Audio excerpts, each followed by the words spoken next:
Test, test. We have Naomi today with me.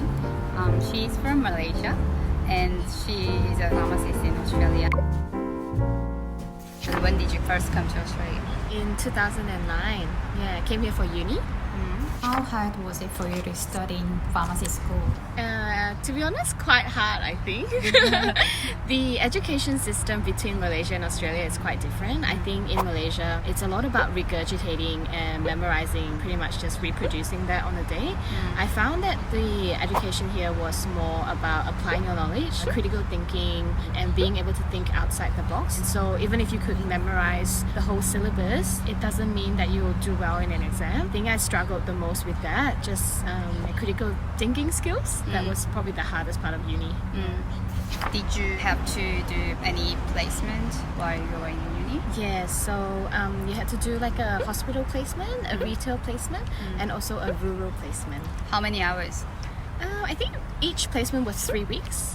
After you graduate from the uni, you had to do internship, right? Full-year internship? Yes, 1 whole year. And that's the year where you have to take your oral exam and your written exam, but you're also working full-time. So you're working full-time, you're studying part-time, and you've got a couple of exams to do. How was the pharmacy where you did your internship? It was really good. It was a non-for-profit organization. It was a retail pharmacy, very ethical. We did everything by the books. It was also quite a close-knit community. So we got to know our customers, really got to build a really good rapport with them. It was also a mental health pharmacy. So we were dealing with a lot of case managers, dose administration aides, and just people with mental health challenges. But it was quite interesting. And you moved to Bundaberg after you finished your internship, right? Yes, I did. It was right after your internship? Right after my internship. Why did you come to Bundaberg? So pharmacy was not on the skilled occupational list. So if you wanted to stay in Australia as a pharmacist, you have to get a sponsorship, so like an employer sponsorship. So that's the reason why I went to Bundaberg, because they could sponsor my visa and I could stay in the country. Yeah. How you felt when you first arrived in Bundaberg? I was shocked. Coming from Melbourne, which is like 4 million people, maybe going to Bundaberg, which was, say, I think it had a population of about 100,000. I think I was just shocked at just looking at the place, and you know, there's nothing, like not a lot of restaurants or cafes, no shopping mall, and all we had was like Coles and Woolies, Big W, like just your standard, you know, Target and stuff. And I thought, how am I going to live here? You think Bundaberg is countryside, right? Yes. Although it's like regional, it's considered regional. It's not even like rural. It's definitely not remote. Yeah. But I think coming from a very big metropolitan city, it was a shock to my system. Yeah. That's what I thought as well, because I went to Bundaberg from Brisbane, which is smaller than Melbourne, but it's quite a big city as well. Some people might think Bundaberg is not small enough to be called as a countryside, but I think that's countryside. Yeah. Oh, for me, it was definitely a big shock to my system. Now I think I moved to here. I don't really need to be in the video when Yeah. I ask questions and you answer the question. Action. Apart from the size of the city, like the town itself, how different it was as a pharmacist? I think in a country town, your customers are a lot more appreciative of what you do for them. In a city setting, most of the time they come in and they go out. They don't really want to get to know you. They're not very appreciative, and even if you give them, you know, advice, they might choose not to take it. Whereas I found that in a country town, people were very accepting. They would, you know, even bring you their produce from home. They would bring fish to the pharmacy for you. They would give you the apples they grew in their backyard. They were very friendly, and they always took what you said on board. I really like that part of practicing in the countryside.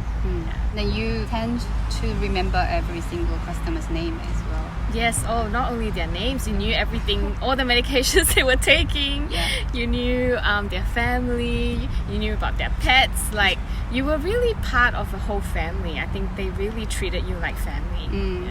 That's the best part I found as well. How about the work environment, like pay and benefit and what else? Working hours?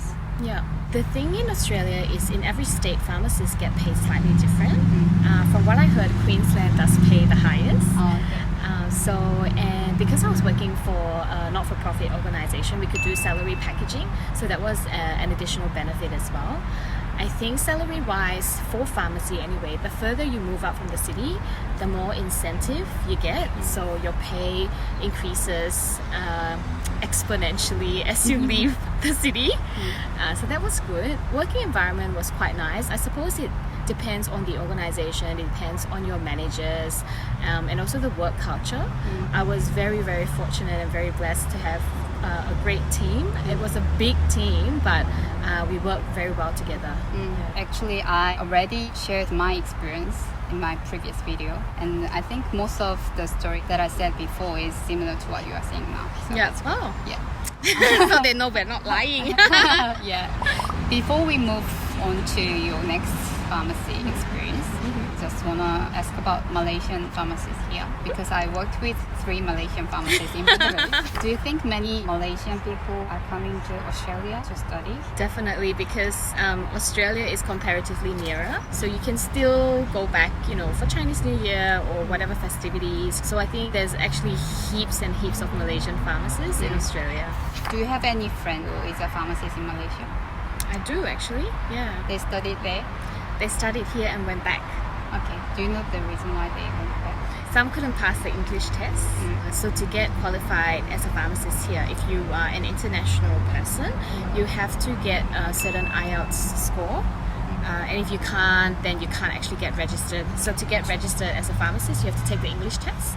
My friends that went back either couldn't get through the English test, or they went back for family, for health reasons, multiple reasons, yeah.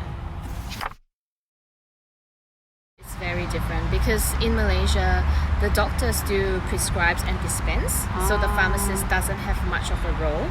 I think there's a much bigger focus on supplements. Not that there's not such a focus in Australia, but I think our role here is split between dispensing and also over-the-counter. It's almost 50-50.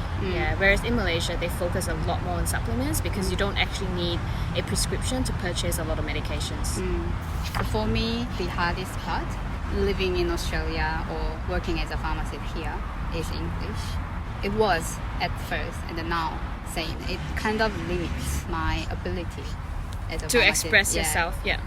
How important do you think English is?